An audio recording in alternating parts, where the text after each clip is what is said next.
Mas vamos começar a falar sobre esse derby, então. Vamos já ver os melhores momentos da partida.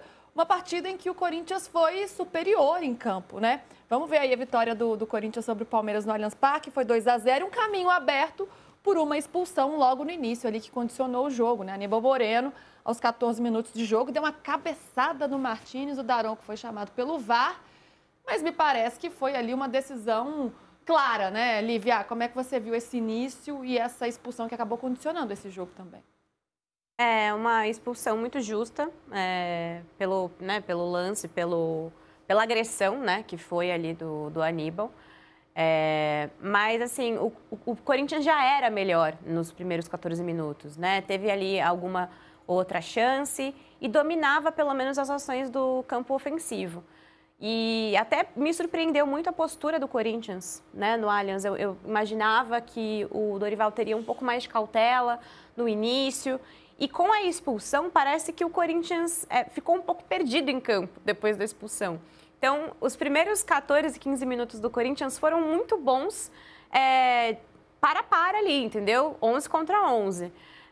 A partir do momento que o Corinthians fica em vantagem numérica no campo, alguma coisa ou outra precisou ser ajustada. O Corinthians não estava esperando uma situação como essa e talvez tenha até sido surpreendido negativamente na hora em que fica com um a mais em campo. O Corinthians e depois o Palmeiras melhora sem Aníbal, né? Tem um pouco mais de ímpeto, mas, assim, no geral, o domínio do Corinthians nas ações ofensivas ficou muito claro. Foi muito claro. Foi um Palmeiras que até inicialmente reagiu bem à expulsão, PVC. Como é que você viu isso? E um Corinthians que tem o domínio e que defensivamente também foi bem, né? Aliás, nos 4 jogos de mata-mata entre Corinthians e Palmeiras neste ano, considerando os 2 da final do Campeonato Paulista e esses da Copa do Brasil, o Corinthians não sofreu nenhum gol. A grande diferença que acho que se caracteriza pelos 14 primeiros minutos e depois do gol principalmente, mas antes do gol também, a gente já tocou nesse ponto aqui. O Corinthians é um time que tem 11 titulares muito bons. A gente pode debater o nível dos reservas, mas são 11 muito bons, especialmente o meio-campo. Então, é um time que tem capacidade de circular a bola para envolver o adversário. Tinha mostrado isso em Itaquera, mostrou isso ontem de novo. E o Palmeiras é um time que gasta uma energia gigantesca para recuperar a bola na frente, nem foi o caso ontem, mas que devolve com uma rapidez impressionante, a quantidade de erro. O Palmeiras apressa o jogo. A impressão que eu tenho é que o Palmeiras precisa de não é um Rafael Veiga em boa fase, que é o cara que vai dizer, agora não, toca aqui, vamos cadenciar, trabalha, espera, circula, empurra o adversário para trás, tem paciência, joga na direita, não deu certo, volta, começa de novo. Palmeiras não, Palmeiras apressa. E com isso erra. E aí coloca o adversário sempre em condição de controlar o jogo no meio. É um pouco de calma, vamos pensar o que fazer aqui. E o Corinthians faz isso, a bola para no pé do Carrilho.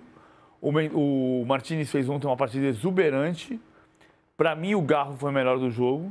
O Garro foi o jogador que mais passes deu no jogo, que mais passes certos deu no jogo, que deu assistência para gol, o que mais deu assistência para finalização e o que mais finalizou no jogo e mais finalizou certo no jogo. A gente não assiste jogo pela estatística. A gente assiste jogo pelo jogo. Mas a estatística às vezes ajuda a te dizer que você errou ou que você acertou. Hoje eu ouvi assim, eu ouvi que o Garro estava apagado no jogo. Falei, cara, para mim ele foi o melhor do jogo. Apesar do Martínez ter jogado uma partida exuberante, o Matheus Bidu ter jogado muito bem, Gustavo Henrique muito bem. Carrilho muito bem quando teve perna. Mas para mim o Garro foi o melhor do jogo. Isso é bem discutível. Você pode debater e achar outro. Mas quando você contrasta o que você viu no jogo com o que a estatística está dizendo, não pode ver o jogo pela estatística. Mas a estatística vai dizer se você está errado ou se você está num caminho. E a estatística diz que o caminho, se não é exato, você pode votar Martínez, por exemplo, Mas não está errado. A gente já falou aqui de vários nomes, né? A gente falou de Carrillo, de Garro, de Martínez, a gente pode olhar para os laterais também, até o Mateuzinho também foi muito bem, mas o Bidu que Bidu, foi, né, autor do gol, aliás, uma ótima história desse jogo, né? Uma volta por cima aí do Bidu, vinha sendo criticado na lateral e ele acaba fazendo esse gol. Depois Gustavo Henrique também marcando pelo Corinthians, 2 jogadas ali, né, de bola parada e o Corinthians consegue essa vitória. Do lado do Palmeiras, Latifi, será que falta repertório? Isso que o PVC está falando, né? Falta pensar o jogo, parar o jogo, calma. O que a gente vai fazer agora? Vamos testar outra alternativa do que sair apressado, sair correndo, sair meio desembestado ali. Há um entendimento até interno, né? Qual é a avaliação feita internamente neste momento? E há uma falta de repertório também? Luísa, aproveitando esse gancho do PVC da questão das estatísticas, o Palmeiras ele termina o jogo de ontem com 19 finalizações. Só que quando você vê as defesas do Hugo, que foram 2 chutes ao gol apenas, olha, a gente está vendo agora esse lance, ilustra bem o que foi o jogo de ontem. O Palmeiras tentando no desespero, tentar chegar de alguma forma, mas internamente a avaliação é de que a expulsão do Aníbal condicionou muito o jogo, né? Como a Lívia e o PVC pontuaram, os minutos iniciais, eles foram mais do Corinthians. O Everton fez 2 defesas muito importantes, nesse lance que a gente está vendo agora. E a expulsão do Aníbal com 14, ela prejudica. Tanto é que esse lance, o Aníbal ele pega o Yuri Alberto pelo pescoço. Dá para ver que ele já estava um pouco acima do necessário, né? Muito se falou da cabeça quente e faca nos dentes antes do jogo. Ontem o Felipe Melo entrou na partida, incendiou o estádio quando falou que tinha que dar porrada, quando incentivou o discurso da torcida de faca nos dentes, porrada desde o começo, e acabou que parece que o Aníbal levou a sério demais e é inexplicável. Muita gente quer saber sobre a questão do Aníbal, né? Se ele vai ser multado, vi muita gente pedindo rescisão de contrato. Gente, dificilmente vai acontecer. O Palmeiras pagou mais de 40 milhões de reais no Aníbal, então rescindir o contrato assim é muito pouco provável. O Palmeiras trata o assunto de forma interna, então com certeza vai ter algum desdobramento e a gente vai trabalhar para trazer essa informação. Ele pediu desculpa pro grupo ontem no vestiário depois. Ele estava bem triste e pediu desculpa pro grupo, porque tem parte de responsabilidade, mas acho que é importante pontuar, a Lívia já falou, e eu estou de pleno acordo.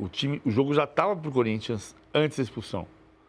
E, incrivelmente, o Palmeiras melhorou no jogo, teve bons momentos com 10 contra 11, mais do que com 11 contra 11. E quando tomou o gol, estava 10 contra 10. Porque o Memphis estava sendo atendido. Então, não é... A expulsão do Aníbal é importante, porque é para ser cabeça fria e coração quente, como o Abel escreveu no livro. E não cabeça quente e faca nos dentes. Para rimar tem que ser no singular. Esse lema cabeça fria e coração quente, apesar de ser um lema que o Abel gosta muito de falar, na prática não tem sido muito assim, né? E ontem a gente viu o Aníbal Moreno passando aí dos limites de uma expulsão muito infantil que prejudicou, claro, o jogo do Palmeiras. Para você, Lívia, que estava lá acompanhando, o time estava pilhado? Faltou essa cabeça fria nesse momento? Pilhadíssimo. Era um time claramente nervoso. Pode faltar o dente também. Claramente ansioso. E isso realmente é uma coisa que preocupa, porque não é mais uma equipe que tem um controle emocional. Para mim, de todos os jogadores do Palmeiras, os que me pareciam mais tranquilos em campo, incrivelmente, apesar da pressão, Tigrinho, Vitor Roque e Maurício. E que foi substituído, né? O Vitor Roque, inclusive isso aí tá na conta do Abel. Depois quero saber o que vocês acharam. Os demais me pareceram muito nervosos em campo. Assim, descontrole emocional mesmo, muitas faltas, muito daquele puxão, sabe? Você não acompanha o jogador e tem que puxar, tem que dar uma butinada. Então, assim, isso realmente atrapalhou o Palmeiras. A cabeça não estava fria, em momento nenhum. E aí a gente também tem um outro ponto que, na minha visão, é algo muito prejudicial para o Palmeiras, que é o tempo inteiro a reclamação com a arbitragem. Isso também é uma coisa que contamina, já falei isso aqui em outros programas. O comportamento do Abel de o tempo inteiro estar ali com a comissão técnica, apurrinhando o quarto árbitro, apurrinhando o assistente, isso é contagioso. E isso contaminou os jogadores, tanto do banco quanto os que estavam em campo. E é uma postura totalmente diferente da que a gente está acostumada a ver desse Palmeiras, Teve né? até vídeo antes do jogo, um vídeo institucional do Palmeiras, que foi passado nos telões lá do Allianz Parque, falando sobre polêmica de arbitragem. Então, eu acho que isso é contagioso, é um problema crônico do Palmeiras, na minha visão. E que já estava aí, né? Já era uma bomba prestes a explodir antes da partida, porque já teve toda a reclamação do primeiro jogo, do impedimento, teve a reclamação sobre a escolha do Anderson Daronco para a partida também. Do outro lado, o Corinthians vai lá e contra-ataca contra o árbitro de vídeo. Então, isso já estava crescente, né? Estava uma animosidade crescente e ontem o Palmeiras parece não ter lidado bem com isso. Qual foi o grande erro da arbitragem ontem? Qual foi? Foi o Daronco não expulsar de primeira. Porque ele está de frente para a jogada. E o que precisou acontecer? O Caio Max, o VAR, contestado pelo Corinthians, sim, por um suposto vídeo que a CBF diz que já informou oficialmente ao Corinthians que era fake no ano passado, foi o Caio Max que chamou o Anderson Daronco para corrigir uma falha gravíssima do Daronco. Porque o Daronco está de frente para a jogada, ele não viu a cabeçada do Aníbal Moreno? Como é que ele não viu? O Aníbal Moreno dá uma cabeçada no supercílio do Zé Martínez. Então, assim, o grande erro da arbitragem ontem, a gente pode discutir, o Daronco é chato mesmo, ele para muito o jogo e tudo mais, emagreceu 9 quilos, mas ele para muito o jogo. Ninguém precisa achar o Daronco o melhor árbitro. Mas o erro do Daronco ontem foi não expulsar vendo o lance no campo. A gente passa muito pano para árbitro. Ah, o VAR não chamou. Cara, o árbitro está no campo para quê? É a mesma discussão que eu falei do Bandeirinha semana passada, que a gente fala assim, mas a ferramenta funcionou. Tá, mas a ferramenta funcionou no limite, mas o Bandeirinha entendeu outra coisa. Mas a ferramenta disse outra coisa. Mas o Bandeirinha está treinado faz 150 anos. O árbitro está no campo de frente para jogar. Cadê o Daronco ali? Ele está de frente para a jogada. Como é que ele não percebe isso aqui? E eu achei que a decisão do Daronco demorou a acontecer. Demorou. A gente viu repetidas vezes no telão do estádio, o tempo inteiro muito claro, uma agressão, uma atitude deliberada. Olha ali, onde está o Daronco. Está do lado. Ele está de frente para a jogada. Como é que a gente vai dizer assim, o erro? A gente está vendo o Daronco aqui, no canto da tela. Olha só. É bem na hora que ele tira o olho da jogada, que ele para de acompanhar o Cara, mas o árbitro é treinado, Lívia, para ter uma visão periférica. Não, então, eu não estou eximindo. É um erro do Daronco isso, porque ele está de frente. Mas ele não está prestando atenção. É um acerto da arbitragem. Teve o árbitro de vídeo para auxiliar e para corrigir. Mas a grande curiosidade é que quem corrigiu. O árbitro que o Palmeiras reclamava não viu uma coisa óbvia. E o árbitro de vídeo que o Corinthians contestou consertou um erro claro do árbitro. Ou seja, as reclamações, né, foram por água abaixo. Aí, o medo, a preocupação do árbitro prejudicar. Ô, Latif, eu queria te ouvir também, mas trazer um outro ponto. A gente está vendo aí ainda esse lance da expulsão, que é sobre a substituição sobre as substituições que o Abel fez. Ele coloca o Emi Martínez no jogo e o Flaco Lopes também e tira o Vitor Roque.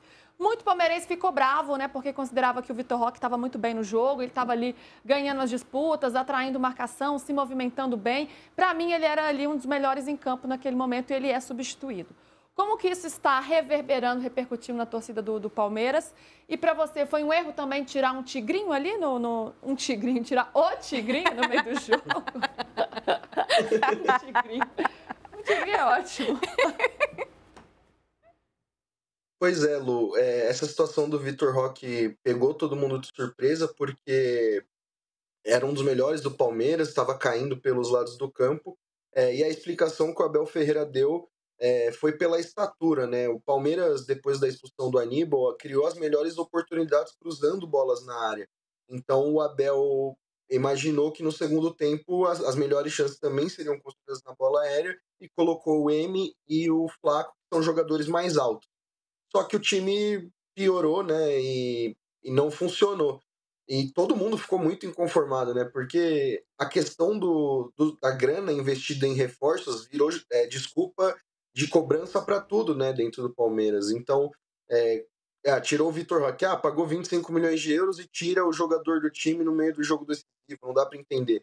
E o Abel, ele tem tirado o Vitor Roque mesmo quando ele está bem. Então, é uma crítica ainda maior em cima dele. E o Emiliano Martínez, na minha opinião, entrou muito mal no jogo, não vem bem no Palmeiras depois de um início bom. E o segundo tempo foi muito ruim do Palmeiras. Foi muito mais uma questão de desespero. O Corinthians controlou muito bem o jogo quando os jogadores do meio-campo conseguiam parar a bola para distribuir. O Corinthians teve várias escapadas que a defesa do Palmeiras conseguiu evitar. O Gomes foi um dos melhores na parte defensiva do tempo. O Giai também muito bem em recuperação, mas no ataque foi um festival de bolas para a arquibancada. O Palmeiras, o Abel fala da eficácia, a gente já cansou de falar aqui. A gente não consegue, vou repetir, a gente não consegue imaginar, lembrar as defesas importantes que o Hugo fez nas duas partidas, né? No primeiro jogo, o Palmeiras esteve mais perto da vitória do que ontem, quando estava jogando com o apoio da sua torcida em noite de recorde de público no Allianz Parque. Praticamente não foi exigido. Vamos ouvir o lado vitorioso dessa história, então? O técnico vitorioso, Dorival Júnior, chega aí. Bom, eu acho que de um modo geral uma partida muito bem disputada. Desde o primeiro minuto nós estávamos muito concentrados, focados e entendendo a importância do resultado aqui dentro. Nós pressionamos desde o primeiro instante. Quando aconteceu a expulsão, por incrível que pareça, nós tivemos uma quebra, nos perdemos um pouco no nosso posicionamento. Palmeiras jogando dentro das características que possui. No intervalo, nós tivemos que buscar algumas correções que, na minha concepção, foram muito importantes. Alguns posicionamentos alterados, melhoramos muito, adiantamos a nossa marcação, começamos a pressionar novamente, tendo um homem a mais, trabalhamos muito mais a bola. Eu fico muito feliz, porque é um momento muito difícil que nós estamos atravessando, como todos sabem. O Corinthians vivendo um momento um pouco complicado e lá dentro nós estamos resolvendo tudo com os atletas que estão integrados, que estão buscando estarem muito próximos, juntos, para que possamos, dessa maneira, encontrarmos um caminho e uma solução para a nossa equipe. Aí o Dorival Júnior, então. Dorival muito criticado, questionado por ainda não encontrar um time no início de trabalho. Você acha que ontem ele começou a encontrar esse caminho, Lívia? Você acompanhando o Corinthians tão de perto, será que pode ser uma virada de chave para o Dorival Júnior no comando do Timão? Eu acho que pode. Inclusive, essa é uma visão institucional do Corinthians, digamos assim, desde que eles foram ali, souberam que o Palmeiras estaria na trajetória dessa Copa do Brasil. Inclusive, esse derby, esse confronto de oitavas, ele é tão profundamente importante para o moral desse elenco que, inclusive, pautou a questão do Memphis. Essa era surgiu uma polêmica gigantesca em torno disso. Se não for bem no clássico, vai rescindir contrato, vai renegociar o contrato. Enfim, muito se falou sobre isso, inclusive com o Memphis, Ele foi alvo aí de até algumas fake news e isso tinha um peso muito, muito grande para esse elenco, para esse grupo que estava enfraquecido, digamos assim, psicologicamente nesse cenário, que é um cenário político muito conturbado. A gente, em alguns dias, agora dia 9, no sábado, vamos acompanhar uma votação de um impeachment. Então, assim, não se sabe quem será o próximo presidente do Corinthians, não se sabe muita coisa a respeito dos rumos que o clube tomará, mas a verdade é que hoje a gente pode falar que esse elenco está blindado. Mas é um trabalho exclusivo do CT, do Fabinho Soldado? Não. É um trabalho dos próprios atletas. Então, eles se fecharam e falaram assim, Dorival, é o que a gente tem aqui, depois de tanta coisa que aconteceu, e essa conversa ela vem acontecendo no vestiário nas últimas semanas. E o Dorival chamou para si essa responsabilidade do tipo, ó, quem jogar bem vai entrar em campo, vai ter oportunidade. O Matheus Bidu foi um desses nomes que eram nomes contestados, tinha sido preterido pelo Angileri, né, o lateral, e ganhou esse espaço por conta desse espírito de grupo que tem. Então, muitos dos jogadores estão sendo recuperados pelo Dorival. E eu acho que essa é a grande notícia para essa virada de chave. Óbvio, o Corinthians tem um elenco curto, o próprio Dorival falou sobre isso na coletiva. É uma situação difícil, a contratação ainda de reforços parece meio brecada, apesar de ter Vitinho aí à vista. Então, é um momento difícil, mas é o psicológico desse elenco que está fazendo a coisa ir para frente. O Corinthians sai grandão dessa disputa, né? Ainda mais depois de 4 jogos de mata-mata contra o Palmeiras, foi campeão paulista em cima do maior rival e agora elimina o maior rival também. Então, corintiano, apesar de todos os problemas dessa temporada, apesar de ter sido eliminado precocemente das Copas, apesar de todos os problemas políticos, institucionais, financeiros, quando você vence o maior rival, isso te dá um ânimo, né? Te dá um gás a mais. PVC, é um Corinthians que pode crescer muito e chegar como um dos candidatos aí à Copa do Brasil, ainda mais considerando que grandes rivais caíram, como o Palmeiras, não só o Palmeiras, mas o Flamengo, o São Paulo também. Quanto cresce o Timão nessa competição? Eu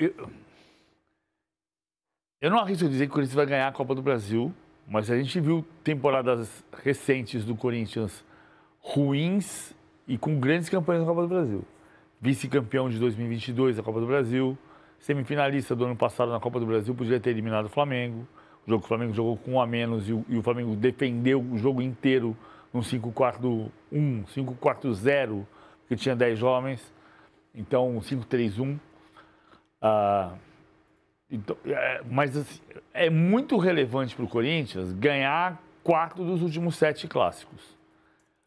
A grande demonstração dessas semanas e desses primeiros 7 meses do ano é que o clássico segue sendo Palmeiras e Corinthians. Continua sendo Palmeiras e Corinthians. Palmeiras e Flamengo agora é a maior rivalidade do Brasil. Não é. Pode ser uma rivalidade interestadual, mas não é. O estrago que faz para o Palmeiras perder para o Corinthians e a felicidade que se leva para Itaquera por ganhar do Palmeiras é inigualável quando você ganha do Flamengo ou perde do Flamengo, ganha do Botafogo ou perde do Botafogo, ganha do Atlético ou perde do Atlético. Só não é mais para o Flamengo contra o Vasco hoje, porque o Vasco está numa situação muito difícil. Mas a grande rivalidade continua sendo estadual. A grande rivalidade continua sendo Corinthians e Palmeiras. O Corinthians não ganhava do Palmeiras No estado de São Paulo, né? Claro. Sim, mas do ponto de vista nacional, para o Palmeiras ter desempenho, a eliminação... Não, só uma dúvida, você está dizendo que é o maior clássico do país? Não. Tá. Eu acho que a maior rivalidade regional do país é o Grenal. Tá bom. Porque o Grenal divide uma cidade em azul e vermelho como nem Belo Horizonte se divide. Tá. É diferente. Eu acho que é o Grenal. Só que o Grenal é um clássico da aldeia. Como os próprios gaúchos dizem, estamos dentro da nossa aldeia. Então, não explode. Agora, pensa no seguinte. Qual é a ameaça para as 2 maiores ambições do Palmeiras neste ano? O Palmeiras começou o ano querendo ganhar a Libertadores e o Brasileiro. Certo? E aí ele perdeu a Copa do Brasil e o Paulista para o Corinthians. E isso cria uma ameaça gigantesca para a estabilidade nos 2 torneios que eram a prioridade do Palmeiras. Ninguém está pensando que a prioridade do Palmeiras era ganhar o Brasileiro e a Libertadores. Porque a prioridade do Palmeiras nesse momento era não perder para o Corinthians. E para o Corinthians a prioridade era ganhar do Palmeiras. Então, isso cria um outro nível que a gente não sabe o que vai acontecer daqui a um mês. Daqui a um mês, o Corinthians pode ser eliminado em um sorteio contra o Fluminense, contra o Cruzeiro na Copa do Brasil, e o Palmeiras ser líder do Brasileiro. Mas para chegar até o mês que vem, alguém precisa sobreviver esta quinta-feira. Pois é, né? Vamos ver quais vão ser essas repercussões, quem vai ter que juntar esses cacos, né, que o Palmeiras vai ter que juntar a partir de agora.